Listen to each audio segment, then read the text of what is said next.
because I don't think C.L. Moore has gotten her due in the 21st century. So I'm very excited to see that people are eager for more of her. Things were going to be a little bit different moving forwards. I have not taken on the godhead of C.L. Moore, and I'm writing in her stead. I'm just me. Hello, everyone, and welcome back to the Rogues in the House podcast, the podcast where we talk things swords and sorcery and adjacent.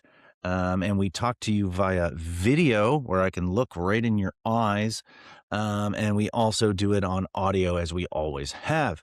So, if you listen on audio, but you want a little visual enhancement, pop on over to YouTube and James's channel there. There's links. And if you are video only, then you better turn the sound off and just look at us the entire time. Anyways, we are indeed back. Can you believe this is like the third episode in about a month or a month and change? What's going on? Are we truly back and badder than ever? Who knows? A sweet episode tonight. We get to talk about a story, a character, a whole thing, an author that I've been digging and James has been digging. And I think we should probably do our introductions before we head off into the bazaar of the bizarre. James, who do we have with us tonight? Well, I'm really excited because, without spoiling the topic, there are questions I want to ask certain professionals in the room. And tonight we are welcoming Molly Tanzer, author of many books, but specifically in the sword and sorcery realm, you are the official licensed author of Jirel of Jory. I sure am. It's been really fun, and it's been fun to write this first novella-length adventure recently that we're currently crowdfunding. That crowdfund is blowing my mind. Congratulations. Thank you. Yeah, it's definitely surprising to me. I'm very excited to see how much community support we have for this Jirel revival. It's been really wonderful because I don't think C.L. Moore has gotten her due in the 21st century. So I'm very excited to see that people are eager for more of her. I'm on the record of saying while I really like C.L. Moore's prose, her stories from the original Jirel stories didn't really work for me in a whole lot of ways. Some ways they really did, but I found myself struggling through those original tales. Now, when I picked up Blue Fire, and I haven't gone back and read your short fiction yet in New Edge, but that book just fixed every single problem that I had with those original stories.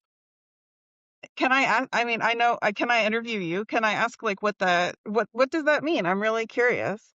Yeah. Yeah. So, okay. Obviously, it's you're tackling an existing work and you're trying to maintain Moore's voice, and it does that. But Moore had this this habit of just kind of going on with some interiority, and then I would kind of lose track of what's like actually happening to Jirel. She's thinking about a lot of things, she's processing a lot of things. What I appreciated right off the bat with Blue Fire, first of all, I guess this is a tangent, but it's always leaving Father Gervais behind, and you let them be friends for a while. She Yeah, really I needs a thought it would friend. be fun to give him some page time since he's usually just sort of there being her confessor or being like, Jirel, don't do that, and her doing it anyway. So I thought it would be fun to give him more to do.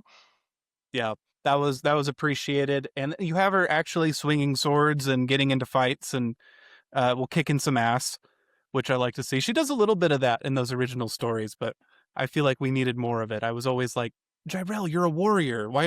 Where's your sword? Yeah, I think they're definitely sorcery forward, sword and sorcery stories for sure. Thevin being there is another opportunity there for Jirel to have a friend and to have somebody to support her. But then Blue Fire is never really fully putting her into the safety of another person, right? So there are times where she's Jirel alone again and going through some hard situations. It was fun to play with the longer length of the novelette. I'm not sure how interested readers are in word count and length like I am on sort of the production side. But my Jarell novelettes and the C.L. Moore novelettes tend to come in between like 9 and 12,000 words. And this novella is like around 35,000 words. So I had a lot of space to put her in a lot of different situations and have her do things that are both like new and old for her.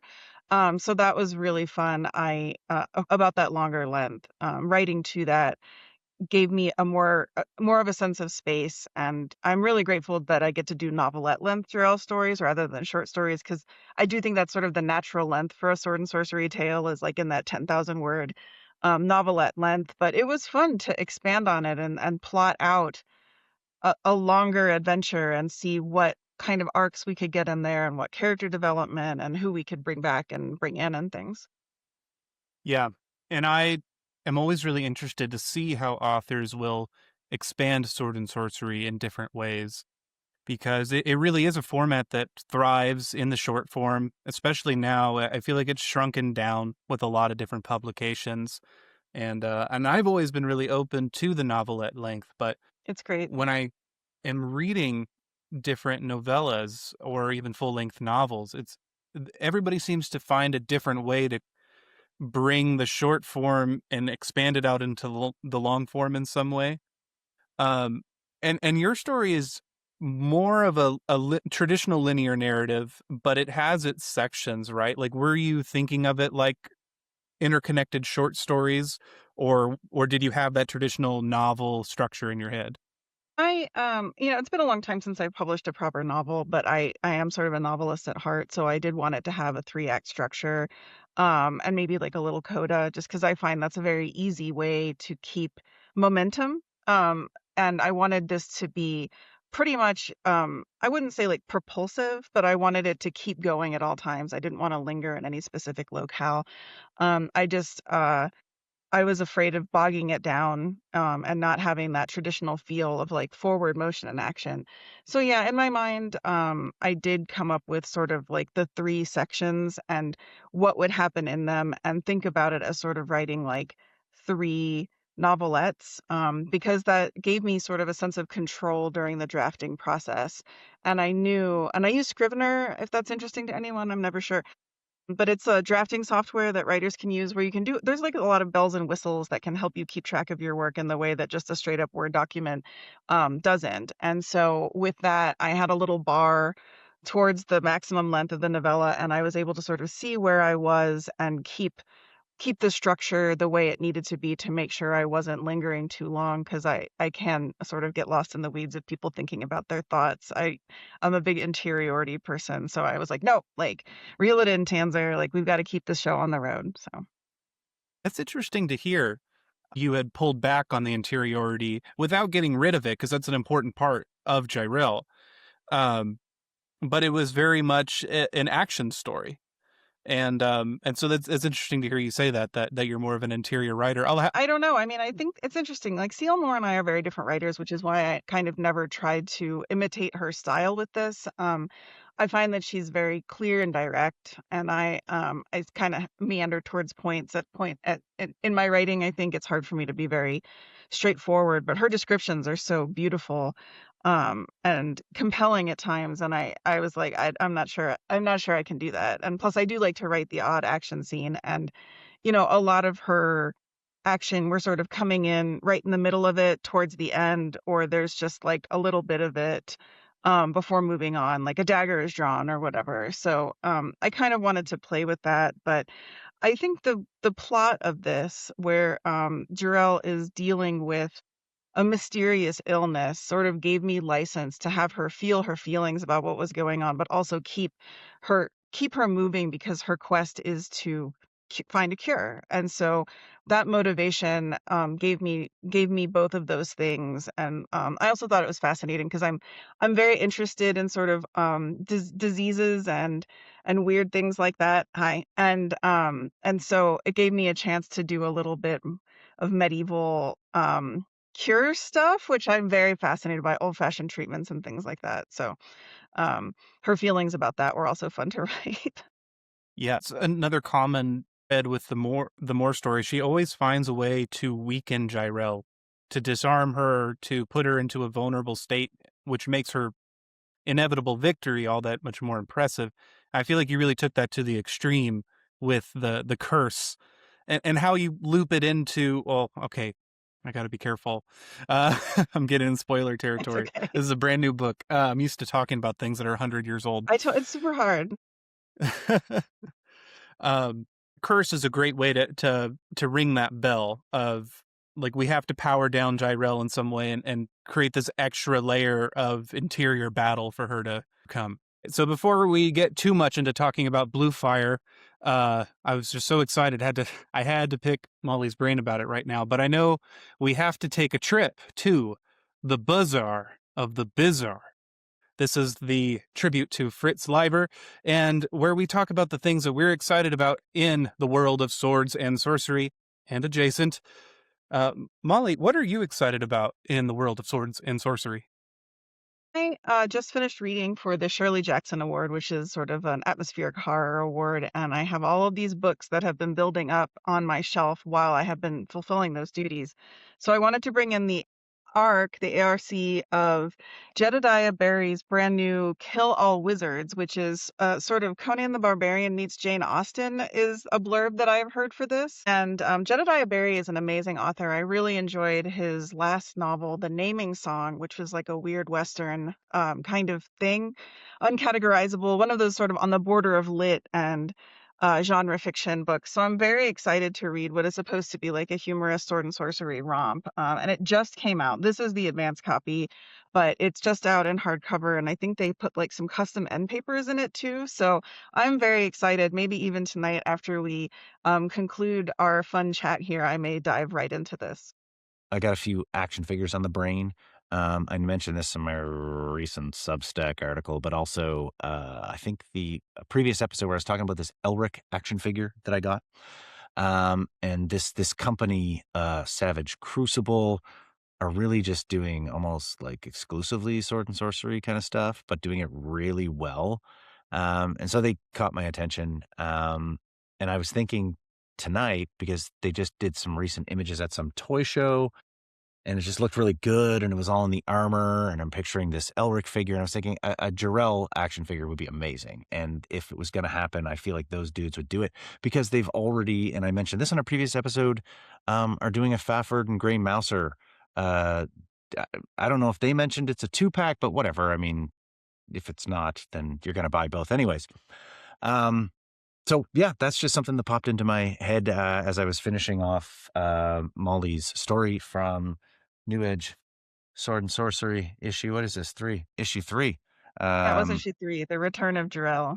yeah, I mean, just look at that. That's a cool cover. It's It's great. such a cool cover. The artwork is amazing. I love this new depiction of Jarell, where the look is really locked down. I don't know. I think I'm a little bit glowing just because I enjoyed the story so much and just so recently Thank you. finished it. I really Now, appreciate it. oh, listen, anytime. Credit where credit's due, always. And this is, I need to be clear that I didn't read this early copy of the novella. And I will say after finishing this story, I'm super pumped to read it. So this is Thank an you. exciting moment in time for me as far as enjoying the art and then sitting with the person who is creating it while they're creating something totally new, uh, apart from the thing that I just read and really enjoyed. It's a lot of stuff, but that's my bizarre pick, guys. Thank you. Somehow Molly's story piggybacked on top of the Savage Crucible action figures, which listen, let's get those going. Yeah. So, because we're recording so soon after our last episode, I'm in between my fiction reads right now. But I do read a lot of fiction as part of my second night job of being a publisher, and I see a lot of really cool sword and sorcery coming in. I mean, I see a lot of cool fantasy in general, but I get really excited about the sword and sorcery submissions and spending time on what this is in. I want to highlight the author. We picked up a story from an author named Cullen Groves, who has appeared on Heroic Fantasy Quarterly a few times and probably some other places. And I need to read into those stories on Heroic Fantasy Quarterly because the one that we picked up, it's very grounded in like this a Viking history, kind of in a more focused on like a castle scenario with some mythology and monsters going on and the interplay between the different religions going on. It was super interesting, super cool, made me a fan of Colin Groves. So go read those stories on Heroic Fantasy Quarterly because they're free and you can just look his name up and find them. In the adjacent world, I don't have time for tabletop games anymore, but I've kind of sparked an interest back in them for professional reasons. But I know that Dungeon Crawler Classics by Goodman Games and somebody else, I think it was Free League, they picked up the rights to Elric, and in the same week, they announced Elric of Melniboné TTRPGs. So that is just freaking dope. And DCC is a super fun and wild game if you're into OSR stuff. So I'm I feel like definitely interested in. it's dope unless you're either of those publishers, in which case you're like, how did this come out at the same time, guys? Oh my God. I'm not involved in either of the publishers, but I remember when that came out, I was like, oh, you guys, that's crazy. But the Oh, truth it is, hurts. yeah, but it's also, it only is, it's weird because it's at the same time, which anyone is going to get a little whiplash from. Like, yeah, that's awesome, but also which one? But the fact that you already have the choice of which one kind of early on as a consumer is kind of a nice blessing. There'll be those people who aren't super in tune. If it's not D&D, you don't know what it is, and they might accidentally pick up both books thinking that they're the same game. But yeah, or then if you're a big Elric person and you have two books, but you only play one of the games and you're a collector of things. Oh no, darn. You know what I mean? You're going to Oh be like, no, more cool things, yeah. I would be hunting it down later if I didn't already have it. So that's interesting. Yeah. And it's cool how publishers can put their own takes on existing IPs and properties. Some might call that a pastiche, which is a great segue into what we're talking about tonight, because I happen to be joined by two very accomplished authors who have both iterated upon beloved swords and sorcery characters. Obviously, we were talking about Blue Fire with Molly, so we already know that, but Matt has also written some Conan. So I'm excited because I am planning out a pastiche project. So I want to know what you guys, how you approach it.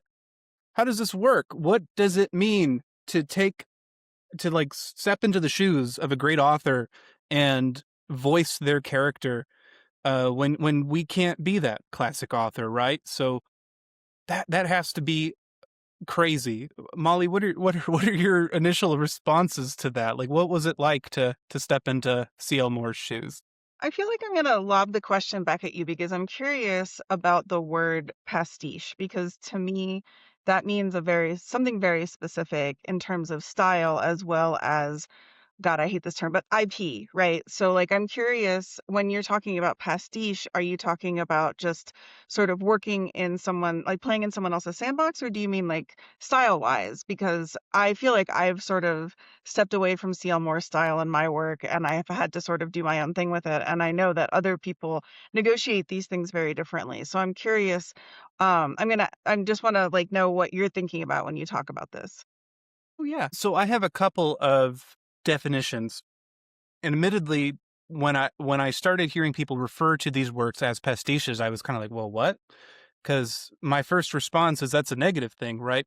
Time ago, used the word pastiche as a metaphor to talk about derivative works of fantasy, where fantasy is kind of ripping itself off and using tropes that are self-referential. In this context, it is not a bad thing. I'm kind of picked it up from other people, so I could be wrong here.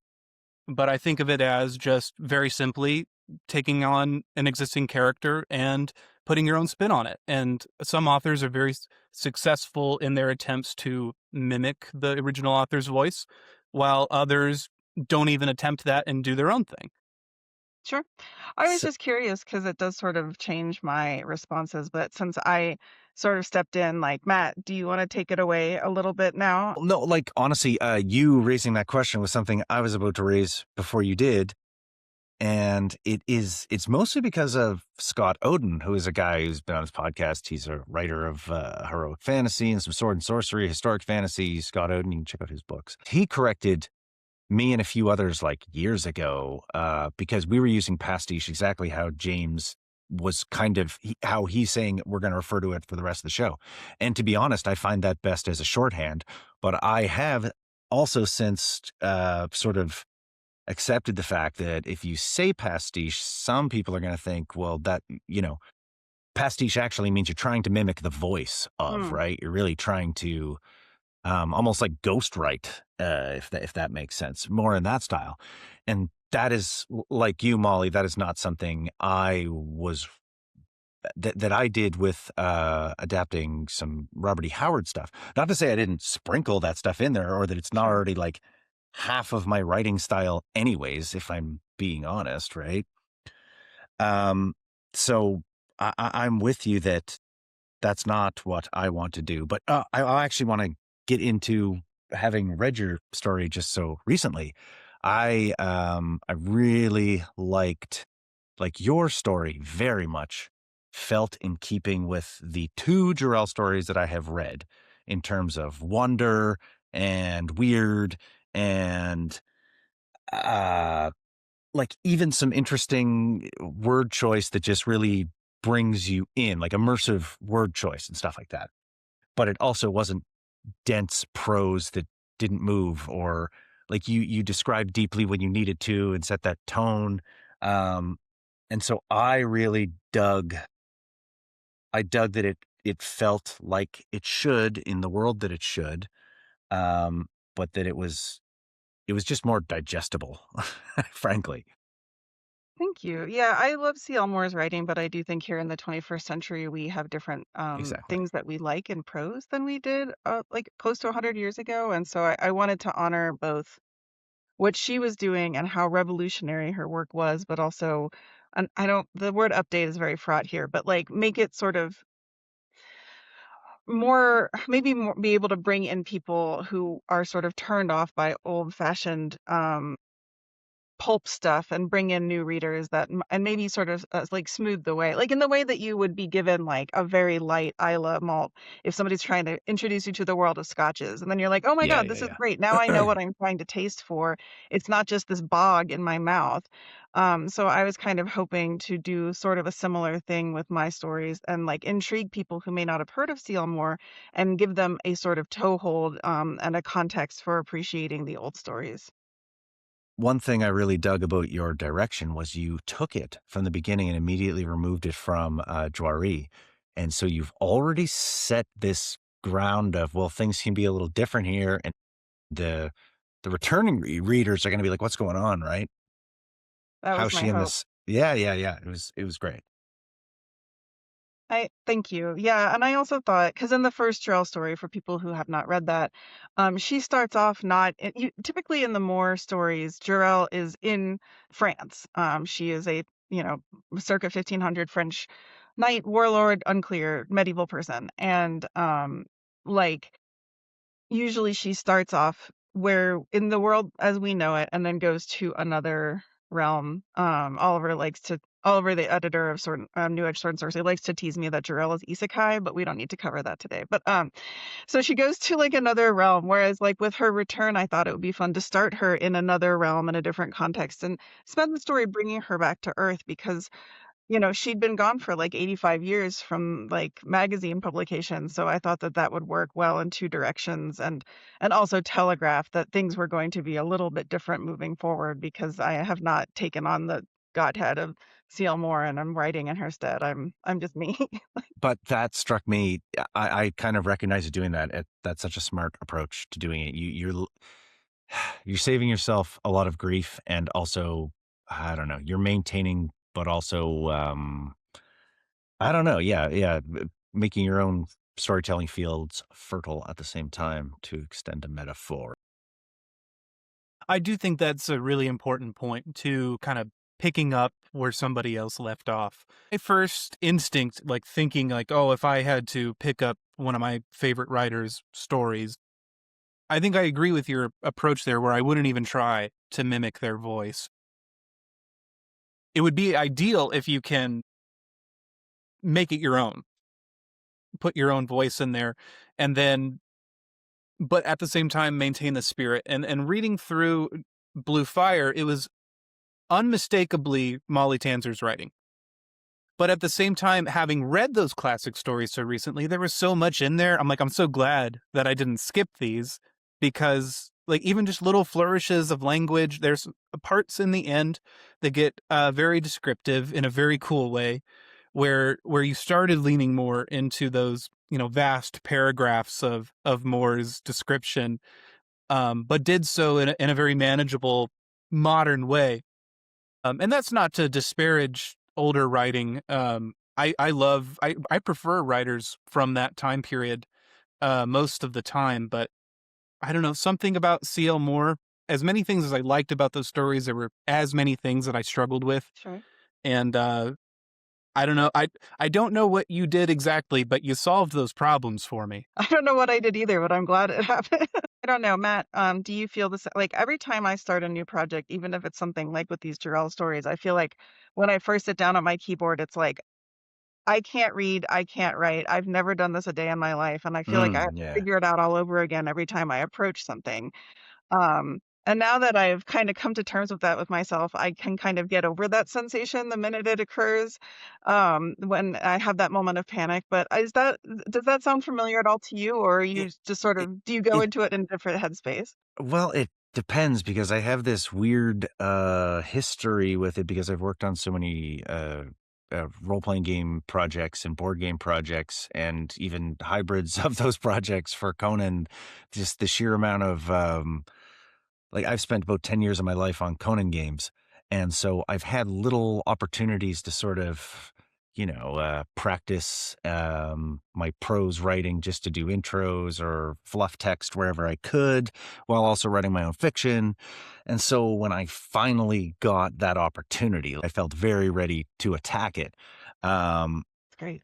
and I still like honestly the Cormac McArt story that I just finished a couple of months ago, and then that's coming out July 28th. Everyone, I think I don't know. Check the notes. Um, it was I don't I don't know how this sounds, but effortless in the sense that I was just having such a good time and knowing the beats and the stuff I want to put in, and just adoring a story at a time and trying to put you have to make it feel like one of those stories. I suggest giving it your own voice because you can go full pastiche and like you can, and some people dig that. And I actually love that like a guy like Scott Oden can do that. But for me, that's not the approach I can do. Sure.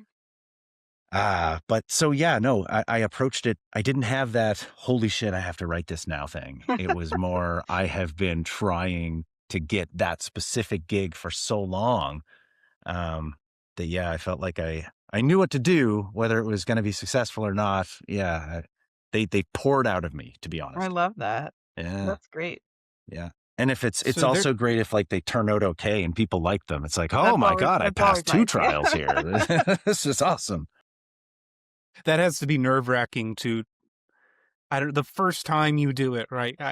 This beloved thing. I mean, this is why these books here, that Mr. Martin hasn't put anything out in a million years. Is what the world's going to go on fire when you put it out. I mean, that the first time you wrote Gyrell and you're waiting for that to release. I mean, was that nerve wracking? What were you? How did you feel about the response you got? That I mean, it's different, right? Like, I mean, I'm a very anxious person in general. I felt a different pressure than I do with my normal work, with the stuff that I usually do, because that is very bound up in sort of my identity, who I am, what I'm bringing to it. But the anxiety I felt over this was different because I wanted to make sure the estate was happy. I wanted to make sure readers were happy. There were different pressures, but honestly, like, I really liked that first story so much that I was just kind of like, I think it's gonna land. I rarely have that sort of like nailed it kind of sense, but I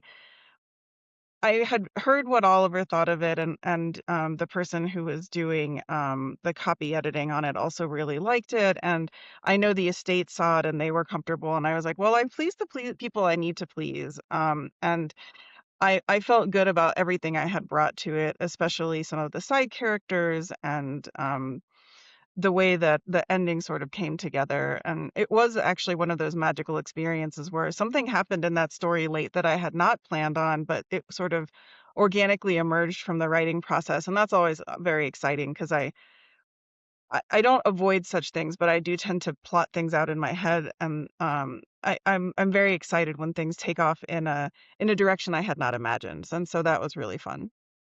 I want to jump in just to express my um the pleasure it was to read the interactions between the characters. Jarrell's right-hand lady, amazing. Thank I you. Devon is just a lot of fun. yeah, you injected so much character in such a little time, and oh god, what's, the dude's name who had the artifact collector? Poor Imbalot. Um, Yeah, Imbalot. yeah, Yeah. that guy was just a squirrel trying to get a nut. He was really So fun to write. like, I know.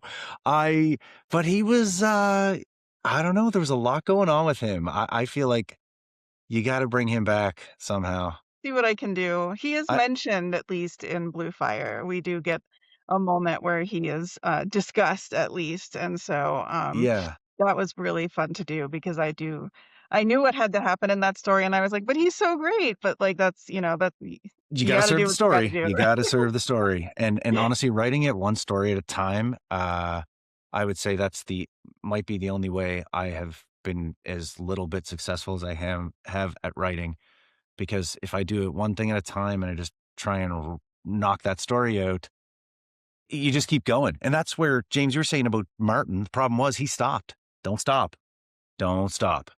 I don't mean write every goddamn day or you're not a writer, you're not learning, you're not pushing hard enough. Like I feel like that's nonsense. But oh man, keep writing and finishing stories. Hell yeah. It's good advice. Writing, we said we wouldn't do advice, James, but I said ADHD said something different, James. Sometimes it is hard to when you're talking to this parasocial audience who might be wondering what you think about something to not just put it out there. Uh which I okay, there's a question burning in my heart. Uh when you're preparing to write an homage, a pastiche, somebody else's character, how are you approaching the research? Cuz obviously you got to read the originals. When you're doing that, what are you looking for? And on the side, is there any additional resources? Are you reading, like, maybe critical analysis of those stories or further researching the historical period that the originals took place in? For me, it's been easy because I've read a lot of Robert E. Read and reread, which I think reread is the important part, right? Like you've become so familiar with these things. I don't mean you have to have reread every story to write the thing. I just mean I've been steeped in it for so long that I just try to find that inlet, right? I find that moment in a story, if it's a throwaway line or there's this other character who mentions this thing that had happened, or they talk about a time period between here and here.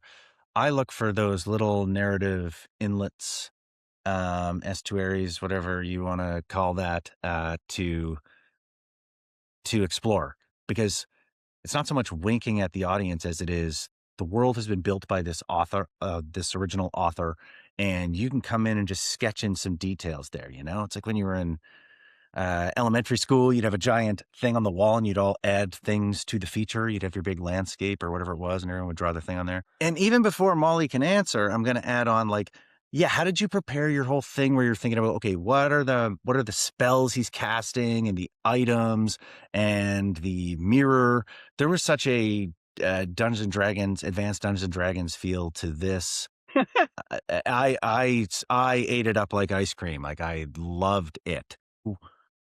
How much myth did you pull for more? How much did you put in of your own? Oh, I definitely read and reread them a lot. All for the most part, the stories are all very distinct from one another. I mean, there's the two that are kind of the sequel, but they do have some differences in Black God's Kiss and Black God's Shadow. So I went through and I was like, well, what is the heart of these stories? Like what like if I were to ask Seymour, like, what would you want to see? I tried to intuit that through reading and seeing what was consistent across the stories. And so Jarell being a woman of faith, which is alien to me, but I'm going to put it in there because it does bear on her motivations a lot of the time. That's a good Um writing exercise right there. You know what I mean? yeah, I've Yeah. had to ask some Catholic friends, like, "What does this mean?" And, typically they have the answer. They're like, "Let me cast my mind back to confirmation." So that's So always been interesting. fun too to ask those questions. She uh she has a consistent little outfit that she wears like an anime character, and so I wanted to make sure that that gets in there. I love that. She is yeah, I agree. she has sort of personality traits. She's very headstrong. She tends to act first and think second. And she has reactions to certain kinds of men. And so I wanted to sort of bring all that in, but in terms of research, I kind of went light. So there's going to be a map in the Blue Fire, and Cool. they were like, "Well, can you draw a map?" And I was like, "Of France? I don't know." And I was like so upset to like finally pin down where Jory was. And Oliver was like, "People love maps, just do it." But I kind of enjoyed keeping it a little vague because the possibility of getting annoyed letters was lessened by that, but it's fine. If people can email me, whatever. So I did try to in this one nail down a few different locations, especially because the first half of the book exists in on Earth. I don't want to say in real life, Jorah is not a real place, but I wanted to spend more time in our world because that's such a rarity in the Jarrell stories.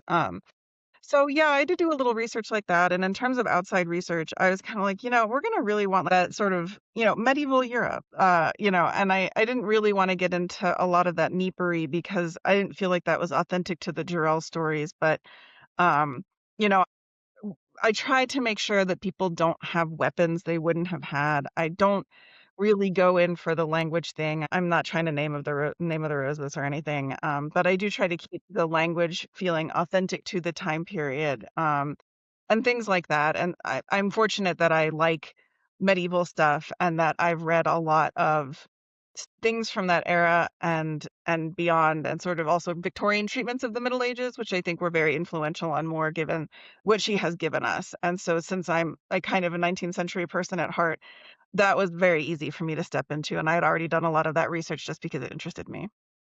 So that's, That's awesome. I think that's a really important part of what we're talking about because you don't have to be pastiche, but if you get to the point where your writing is too modern, too colloquial, or whatever it is, if you get too far away from that mythic quality, and so if you were researching a particular point in time, whereas like the Hyborian age isn't Sure. actually a time. It's like it could be it could be a mutt of all things history, right? Like the entire human history spattered about. And you can add in whatever themes or elements you want. So I kind of had to just take I think it's okay to take a little bit of just that author's word choice Oh, yeah. if you're careful with it. Like if you got to throw in a thews, it's like a one per story is Yeah. my thing, and I'm One trying to keep it one per book, even for me. Sure. But like those are fun, and I actually think preserving those little bits of language is awesome. So let's do that. Sure. Um, Yeah. but there's also a particular tone and a cadence that I don't know. I just you with pastiche or um homage or whatever we call it, license fiction. It can feel like the author and their deal. It just can't feel off tone. It's like the Alien Resurrection situation, and what I mean by that is that I love Alien 1 and 2 and 3, but Resurrection fucks with tone so badly that I'm not okay with it. And so I think your pastiche needs to stay within a certain area or it turns people off, right? I agree. And I think that's why I made certain choices with Jarell to sort of keep the through line going while adding elements of, let's say, representation and diversity without necessarily trying to change Jarell's fundamental character, just because like I felt I had been given stewardship of the character and I was able to do what I wanted around her. But for Jarell, I mean, like she's still a sword wielding, chainmail wearing, bad romantic decision making Yeah. wreck, and Impulsive, who so, rageful. yeah, exactly. She's I wasn't gonna make awesome. her, like, secretly a scholar or something like that, like, no. Yeah, of Like, course. How fun is it to write a character who is hot-headed or impulsive? It is very fun because Oh, I tend to gravitate towards very introspective. Like I've told the story before, maybe not here, but a friend of mine was like, "Your characters spend a lot of time thinking about their thoughts," and I was like, "Is that not normal behavior? Like, I don't. Wait a second, I'm learning something about myself here tonight." And so I do tend to write anxious and perseverating characters who do struggle to kind of move forward and make decisions. But I don't have to deal with any of that with her. She's just like, I don't know, yeah, let's run up on that wizard and get him. And it's like, sure, sure. Like, and I do think that you were talking about Dungeons and Dragons. I do think role playing has helped me. Like my role playing life has helped me sort of initiate that kind of action and motion in my writing. yeah, yeah. I so enjoyed the inner character dynamics. I really did. On that topic of inner characters, so we have an original character that shows up in Blue Fire, and I believe Thevin also was in those short stories as well. Yes, Thebin does have Okay. her own adventure called The City of Tears, which was in Yes. Beneath Ceaseless Skies last year. That's cool. Yeah, it was I did fun. not know that. There's a thing I learned on the Rogues in the House podcast, guys. That's another thing you can just go look up and find, by It the is way, free. folks. You could just read that. Uh, Explore things, guys.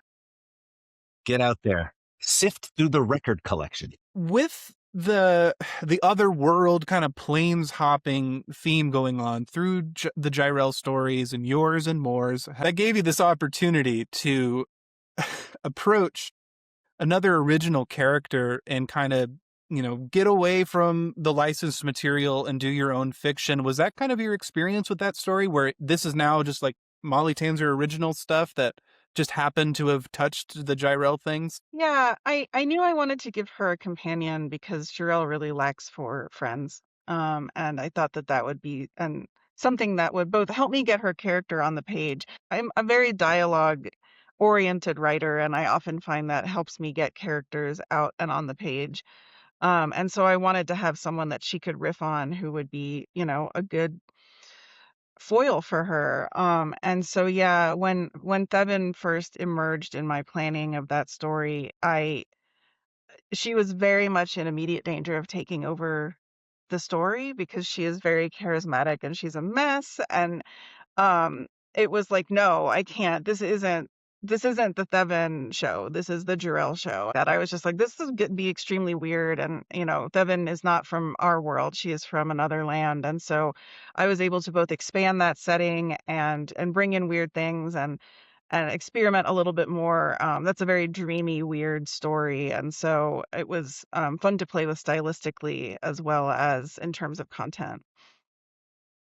Yeah, that's That's awesome. it is awesome. I didn't know that existed. I'm psyched about It was fun. I made sure with the estate that any characters I brought into it would still be mine. I actually had the opportunity to workshop that story at a writing workshop, and um, you know, and Scott over at Beneath Ceaseless Skies is a really good, intense editor, and so I do feel like that story benefited from um a lot of revision and workshopping, which was it makes it one of my favorites. I shouldn't pick among my children, but I really do like the City of Tears. Man, that's it's a good feeling when you know you have a story that is among your own favorites. Anyone can have feelings about your favorite story. Like sometimes, let's go back to Alien. Alien 3 is some people's favorites, and they're not wrong. That's just you have your thing. So if you have the situation where it's your favorite story and also generally a lot of other people's favorite story or among their favorites of yours, you just know it's bomb stories of Sure. yours. Thank you. Yeah, and it was fun to bring Bevan back in Blue Fire because I people did like her immediately, and I was Liked like, her a "Well, let's give the lot. people what they want. Let's give them Bevan," because Bevan has not reappeared in a Jarell story since the first. The one that came out last year, um, she's not there, and then the one that's coming out in the winter of this year, it's also just pure Jarell action. So it was fun to return to that after some time away. The just amount of heart shared between the characters. I love that it almost got to a cozy fiction level once they got in the where they're with the artifact collector, right? Sure. You Yeah. really have this. I don't mean you're writing No, I know. cozy. I mean it somehow has a hot tub in the middle of it where you all just get in and AU coffee shop Jarrell. Yeah. I don't know if that's how I was thinking about it, but it's not up to me how my work is interpreted. I've yeah, learned long no, ago no. I I can't control such things. listen, they go into this place of wonder. They meet this dude who's like, "Oh, I like you guys," and he's like a helpful companion, but you don't know if you can trust him. And then again, I'm not talking about Blue Fire, so No, no, it's fine. I know. It's I want the audience to realize that I've just had my mind blown by Molly's first thank you. Jarrell Oh, story. I really dug I dug the character so much. I really thank did. you. Yeah, he was a lot of fun. In fact, all of them were. I mean, the wizard who has kind of kidnapped Jarell in that story was a lot of fun to write. Imbalot was Yeah. fun. Everything related to Thevin and her family drama was fun to write. Yeah. So Yeah, like yeah. I think that's like the best part about these Jarell stories for me is that I am very focused on fun. And I do try to get at truth and beauty and all these different things that I think is important to all art. Not just, there's no highbrow, lowbrow, right? Like we're all coming to things in certain ways, but I feel very at liberty to just be like, it'd be really fucking awesome right now, like this, and like that Yeah. is, and allowing myself to indulge in that impulse instead of being like, well, what about this? So that it's great fun. The mirror, was that from a story that a previous you created that thing? I did. That it's so Monsters Manual to me in the sense that it was like almost like a water weird or one of those weird jellies or something, Shay. but it's also has like 6 legs and it's like the T-1000 and it was just so much.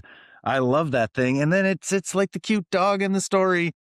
Yeah, I don't Where'd know. you I love anything about truth or heart's desire or like the mirror that shows you who you really are and all that stuff is just like pure Molly biz right there. And so when I had this idea of like a mirror that is unbearable to look into unless you know yourself, I was like, well, that's great, but how do you haul around a like, no, it has to be like a creature that can be part of the story and integrated and have his own little side thing going on. And it just seemed very natural to make it interactive in that way. I was not a horse girl, I was a dragons girl growing up. I just loved anything with dragons. If it had a dragon on the cover, no matter how terrible, I would read it.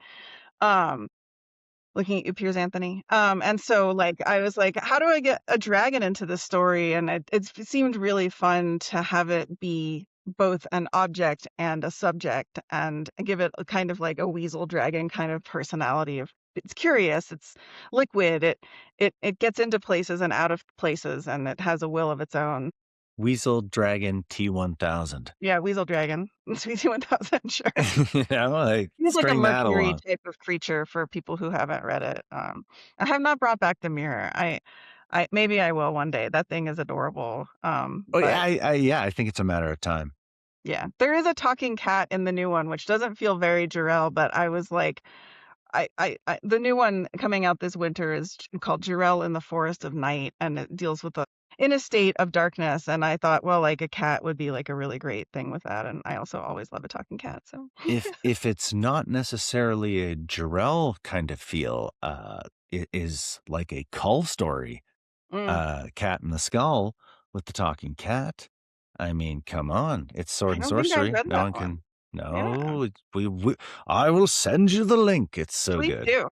Yeah, actually, that's the story where the name Thulsa Doom No shit. comes from. Yeah. I'm a huge advocate for talking animals in I love fantasy. it. There's just nothing more fantasy than that to me. I just like talking animals Yeah, in man. fiction. I just want them in my media. I want You don't them have in to the explain books. yourself here, man. No, this is a safe space. I mean, Narnia was a very early series for me, and that the without getting into any of the other things that are going on there, the wonder of this setting, where like forest creatures are having a picnic in the woods, I was just like, all right, I'm different now. So I too came back different from Narnia. So It reminds me of the sort of crazy bullshit I came up with as a kid. Like I just had a flashback to when we had to write a story in like grade 5 or 6, and it was like we all had our special power, and we crawled into a frozen sewer pipe, and on the other side was the crazy land where we had to fight the Dark Lord. And so I combined like Star Wars, Narnia, and Ninja Turtles together by crawling through Nice. sewers. Great Like, rock and roll. I like, love that. that's Portal fantasy done well, I think, right? So, did you always wanna be a writer? It sounds like you were Me? writing from a young age. I think I always had like a storyteller in me, right? Like I was always like the sort of funny dude around who's like ADD funny, can't help but comment on shit. And so I did that. I did music for a time. I would like sing in a band, and you know, I'm the ultimate skip from one thing to another, but I found the medium that truly felt good to me. Not writing scripts, not doing like stand-up comedian or anything like that, just straight up, you can tell the biggest budget story you want to tell with Yeah, pen and paper or keyboard, and it's the ultimate liberation in terms of art. For me, I just need an internet connection or a pad and a paper, and I can do it. And knowing that, I was like, well, I'm going to put all of my eggs in that basket. And then you do it, for 10 years, and you realize you get to the point where, holy shit, I'm comfortable now. I think I'm doing pretty well with this. And you wonder why you didn't do it sooner. I love that. That's great. Yeah. That's a good question for you, Molly. When did you start being a writer, and when did it start to really look up and work out? I definitely always wrote. I I'm an only child, and so, and we lived in a very isolated area, so, I was definitely that kid at school. Whatever weirdnesses you're thinking about, like, absolutely. And, so storytelling was a way I kind of kept myself company a lot of the time. And, I was lucky enough as well. There was a public arts magnet school in the area where I went to high school, and so I was able to take actual writing classes all throughout my high school career. But I kind of dismissed. I think a lot of people hear like, "Oh, well, how are you going to make a living at writing?" And it is an important consideration. But I think when people ask young people or early career writers that question, it can be very discouraging. And so like later on when I met a writer who was making a living as a writer, I started sort of seeing the ways in which that could occur. And so I decided to give it a whirl back in God, 2009. I managed at Lightspeed. I worked for a magazine called The Big Click, all while trying to work on my own fiction and get it out there. And so yeah, I just decided that I was gonna try to go for it, and I don't write full time, but I do work in publishing full time, and that's a great way of, um, sort of feeling always connected with books and storytelling. Yeah. Yeah, totally. I like to tell people that the best decision I ever made for my writing was starting a publishing press Sure, I and bet. helping other writers. It's changed my life. Oh, yeah. That's when you're being a writer and adjacent as your day Yeah. job, James. That's what that is. I yeah. All right. Well, we've hit that hour mark. Do we want to hawk our wares? Could Yeah, do. I mean, unless there's any final thoughts. I have to say one more thing, Molly. There's a passage that I liked in here so much that I had to say it, and I almost just need to ask like where it's from. Did this just come to you? Like, when Jarell could politely follow, she did, and found the Chevalier on the castle ramparts gazing up at the fingernail moon. The fingernail moon. I love the fingernail moon so much. How did that come? Where did that come from? I I'm sure I read it somewhere else. That couldn't possibly be originated Yeah, with me, I, but I do those too. I know. I They're in just there and you're anxious about it. It's like, where did I hear that? I Yeah. don't know. I'm definitely like a come out and look at the moon girly. Like Yeah, yeah, yeah. I love moon stuff. I've been sipping on my like moon themed like you know cup here. When I see that Barris crescent, I'm like, "Oh, yeah," like it just looks to me like usually when I'm looking down at my thumbnails it has like that kind of shape to it. So, That's awesome. I love picking the writer brain. That's such a I'm a writer thing to geek out yeah. about too, like a line like I that. love stuff like that. I'm nerding out about this one description. But you know what? Wherever it came from, or whether you came up with it yourself, like the fact that you're just putting it into a story and it sustains. If someone else is going to drop a fingernail in there, Please I love it. do. I can't Yeah. it can't have been me, so it's definitely, or maybe I'm gonna get a C and D or something, but probably not. I don't think you can. Can you imagine? That's my fingernail description. You can't take Totally that. not. It's not spelled weird or whatever. I don't think you can copyright it, but Yeah. I mean, there's all those kinds of publishing scandals, right? Like there was the one in the romance world where this one writer tried to copyright Cocky because she has some romance series about the Cocky brothers, and there was like a whole thing about it. So you never know what people are going to get really Yeah. flexed Yeah. about. So And like, Oh man. yeah, the more stuff that you do, or if like you're starting to like get more gigs and you're feeling good about yourself, is the time where you're like, uh-oh, what if some weird shit happens and I get, you know, something like that befalls me? I don't know. And now half the weirdos are AIs, bots trying to scam me. So like Well, yeah, I think my AI, skin's becoming even thicker now that it's like, oh, like yeah, exactly. I think AI bots nuked our theme music for us. It's stupid. It was public domain stuff, and AI bots are like, yeah, you can't do that now. So we're gonna nuke your shit.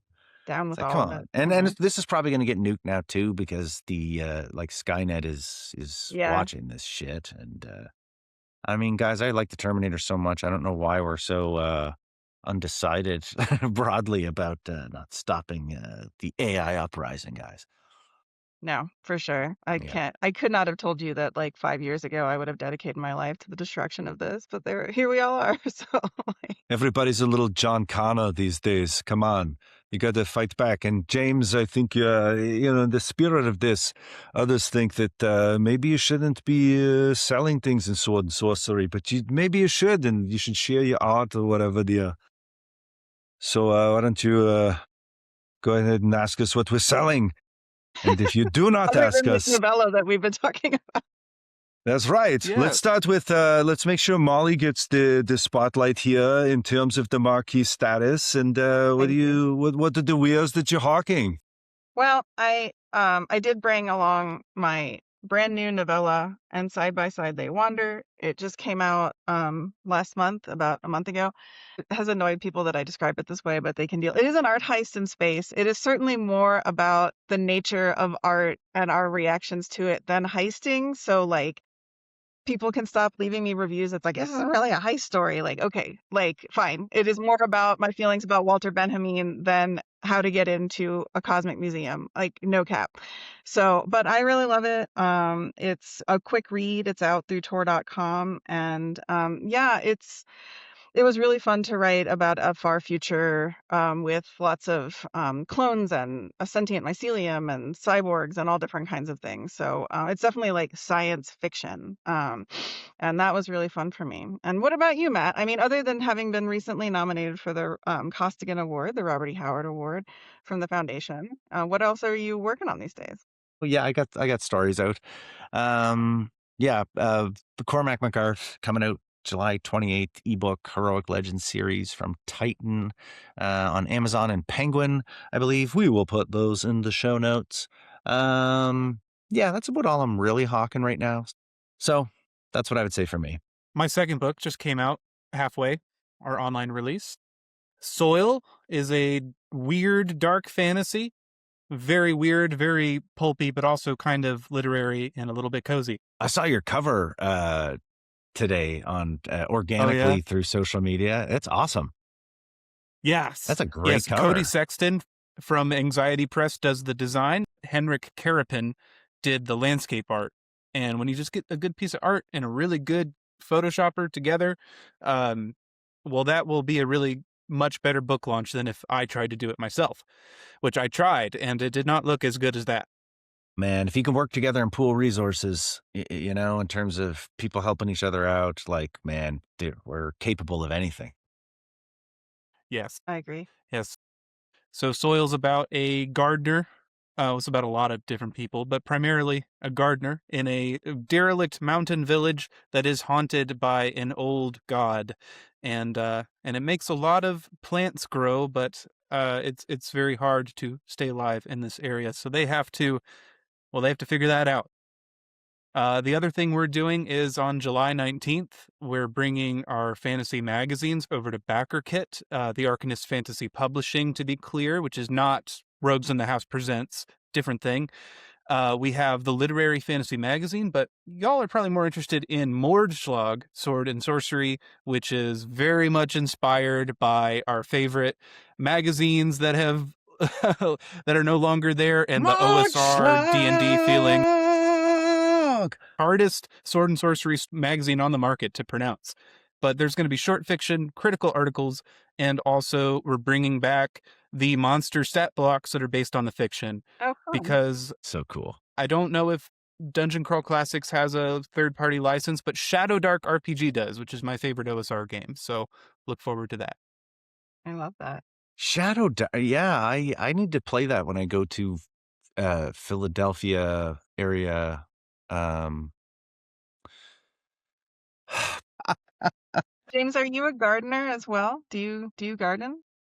Yeah, my wife and I, she is definitely more of the green thumb. I'm like I twist up the compost and scoop the manure and stuff like that. I get really excited when I get to take my beat up pickup truck like out into the country to a horse farm and a horse ranch and get the manure in the back and do truck stuff. And yeah, so we work on it I together. love that. That's great. Now that you bring that up, all of the garden details that are in soil, and there's a lot of them because she spends a lot of time there at various points. Every single plant, every single thing she does, I have done in my garden Oh, in my very I backyard. love that kind of fiction.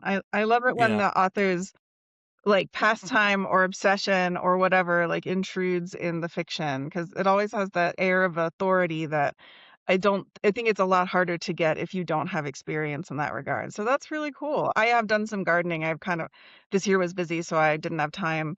But as a fellow gardener, that sounds really amazing. Well, that's awesome. Well, thank you. Yeah. James, remind us what Mordslug means. Mordschlag means murder stroke in German. I mean, And that's pretty I believe that metal. is the one where That's you metal. grab your sword by the blade as the handle and you try to bludgeon somebody with the crossguard in the pommel, which they say it's better than fighting with a sharp stick. But I don't really know how effective that would be against armor, but it's hardcore sounding, so we use it. Yeah, yeah, it's metal. It sounds awesome for a magazine of sword and sorcery with gauntlets. Of course. Yeah, definitely. Yeah. Well, on that note, may your gauntlets be bludgeoning.